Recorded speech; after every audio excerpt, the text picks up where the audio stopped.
So you texted me a couple of days ago, I think, about finger food for a party that you might be having. And actually, as it turns out, this afternoon, everyone's coming over at the last minute to watch football here with Dad. So I'm going to make a couple of my party foods, finger foods, that everyone really loves. And the first one is nachos. Now I'm just going to start by making the taco mince, okay? So I'll show you what ingredients I'm going to use. All right, so these are the ingredients that I'm going to use. And in fact, it's really simple, and you can change it up as much as you want to, whatever you prefer in a taco style mince or a burrito style mince, whatever you prefer as far as your flavorings go. I start off with 500 grams of mince, and I've got some beef mince here, but you could use any mince. You could even use turkey mince, which is very cheap, and because of all of the flavorings of the Mexican seasonings, you won't really know what type of meat it is anyway, so that would be a little tip for making it cheaper. I'm going to use an onion. I'm going to use some tomato flavouring, and I've got no tinned tomatoes or passata or anything, so I'm just going to use some tomato paste, which I've got, but any type of tomato ingredient would be good. I'm going to use some taco seasoning packets. These are a couple that I had in my cupboard, or Mexican seasoning, whatever you want. I don't get a real hot seasoning one, just a mild one. You can always add a bit of chili afterwards if you want to. I use beans. I'll use 2 cans of beans. That's going to make it really big. And I love Mexican beans anyway. You can use this mix of beans, or you can use just tins of red beans or black beans or kidney beans, whatever beans you like. I also use sour cream to put on top of the tacos when I present them, and I prefer light sour cream for this recipe. The full fat sour cream here is just a bit too heavy. I have a bit of salt, a little bit of flour to thicken it up. Whether it's plain or self-raising, it's such a small amount, it won't really make a difference. I also have a kettle of water boiled, ready to go. And that's it for the mince. When I go to serve them, I actually use a couple of bags of plain corn chips, that's what I like, and some already grated cheese. And normally I like to use cheese that I grate myself for recipes, but in this one, this is just a quick, party food, and the grated cheese is perfect for this sort of application. I've diced my onion, and I've just put it on the hob with this is grapeseed oil. It's a neutral sort of oil. So I'm just going to saute this on a medium hot heat for about a minute or 2. Then I'm going to add the mince. Okay, so the onions have become a little bit golden and translucent now, so I'm just going to push them out to the edge of the pan, and I'm going to add the mince.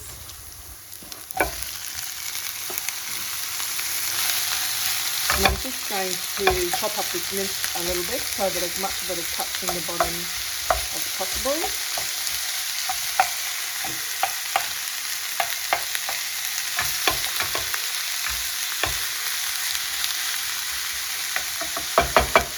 And I'm just going to let it sit there for a while so the bottom of it can brown before I start turning it over. I don't want to just keep mixing it so it's like a uniform greyish colour. I actually want some browning and crusting to be on the mince. I've actually put the beans now. I've emptied them into a colander in the sink, and I've drained off that liquid, and I'm just going to rinse them really well with water. I'll just leave them to dry off in the sink. As you can see, so the instructions on those little seasoning packets, the taco seasoning or the Mexican seasoning, says 1 sachet per 500 grams of mince. But you can see that there's at least like another 500 grams worth of beans here. So that's why I'm using 2.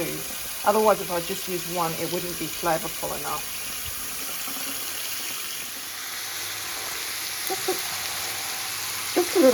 Just a little tip for you. This is one of the cheaper grades of mince. So it's got a little bit more water and oil in it than one of those leaner or middle grade ones. And that's fine for this recipe because I'm going to put some flour in anyway to make it a little bit thicker.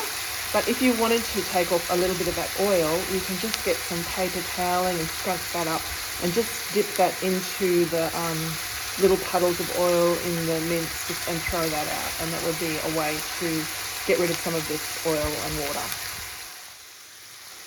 So I'm just starting to turn the mince now, and you can see that there is some, hard to see at the light, but there's some brown edging on it now. That's what I want. You can see there, that's a little bit of brown crust on it. That's what you want because that is flavour. The sugars in the meat are converting and making this beautiful browning. So always try and brown your beef or whatever mince you're using when you're cooking these sort of recipes. Don't just stir it until it, stops being pink, but let it sit for a little while and brown up.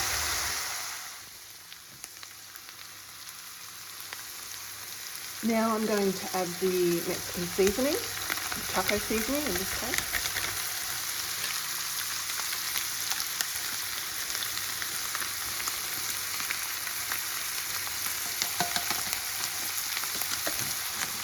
And we're just going to saute that for a little while, usually just until you can smell it, because then you know your spices have bloomed, as they say, and are going to be stronger.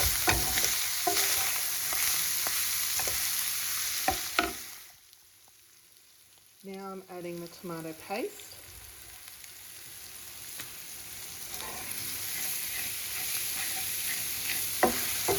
You can see that some of the spices and things are sitting on the bottom now, but they will come up when I pour the liquid in. I'm just going to sprinkle a little bit of flour in. This is about half a teaspoon or so, not too much.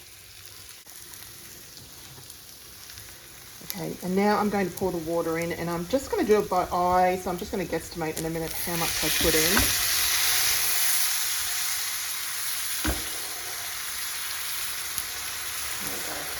I want to simmer it for a good, at least 15 minutes, maybe 20 minutes, just to marry the flavours together and soften the mince. And you can also see now that that water has deglazed the bottom of the pan and all of that fond, or that beautiful flavour, has come off. So just simmering this away. I've turned the heat down a little bit now, and we'll just see how we go. It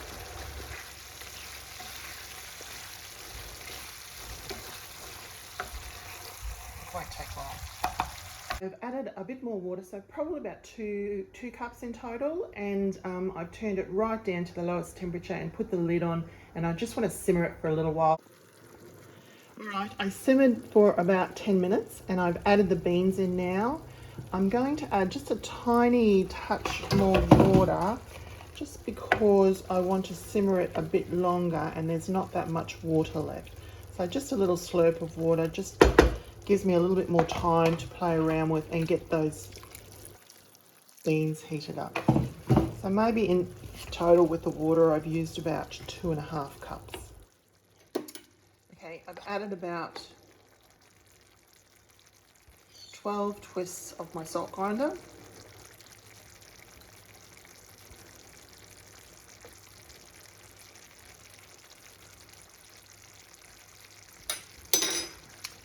Yeah, that's pretty good. Okay, so I'm going to just let that simmer just another few minutes because I just want the mix a bit drier than this. When you taste yours, you could add more chili if you wanted to, or whatever you wanted to do. It's completely fine. It's totally up to you. I'm not adding any pepper to this because there's already lots of different seasonings in those taco seasoning packets. I'm going to use these ceramic and glass dishes to put the nachos in. I did have some foil containers, but I forgot how much the cheese sticks to the foil, so I don't like them as much. So you can use pretty much anything. This is just a ceramic square baking dish I've got. This is a Pyrex pie tin, you know, for making sweet pies or meat pies or something, but they're both oven proof and the cheese won't stick to them so much, so I'm going to use these ones. What I'm going to do is just pile some of the nachos in the center like that.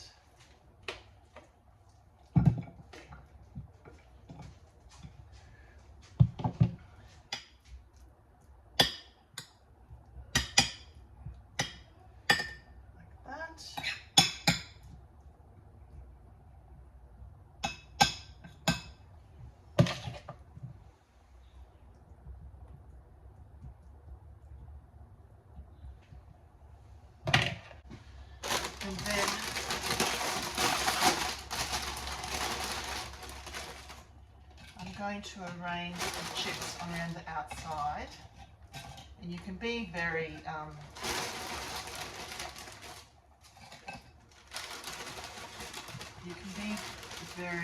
make it very neat if you want to, or you can just be fairly rustic, whatever suits you. And I've got the oven preheating to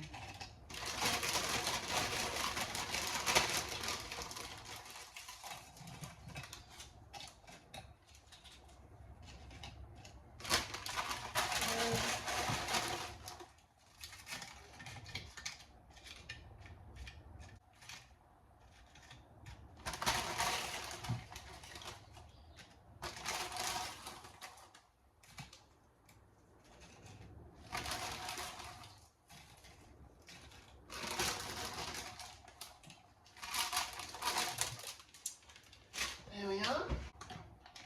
And I'm just going to sprinkle some cheese around like that.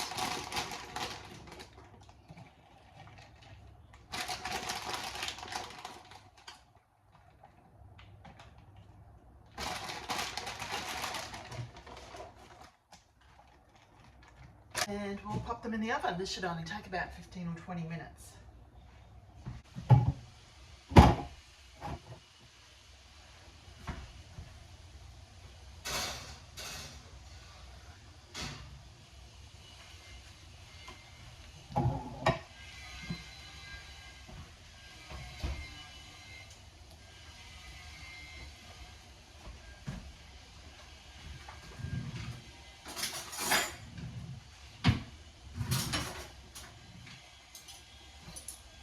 Okay, so I've got these out of the oven now. They only needed about 15 minutes and they look and smell beautiful. You only need to put them in there long enough for the cheese to melt and the centre to warm up a little bit.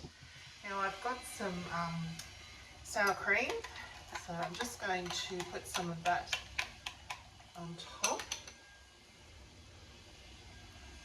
There. Over here.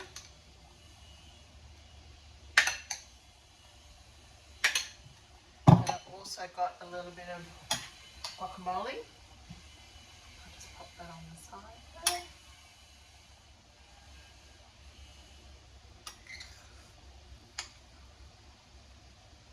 And that's done. And they look delicious. All right, Rachie, so here we have our guests here. David, Andrew, Jeff, Jilly, Dad, and the very famous Trish, and of course Banjo and Chili, because Alfie wasn't invited today. Sorry, Alfie. So here's all the food cooked up. That's the nachos with the beef, a bit of sour cream, guacamole from Trish. This is a curry ketchup sauce that goes with the sausage rolls. That's just a nachos with cheese, another one with the beef, a little salsa, and a vegetarian dip for Trish as well.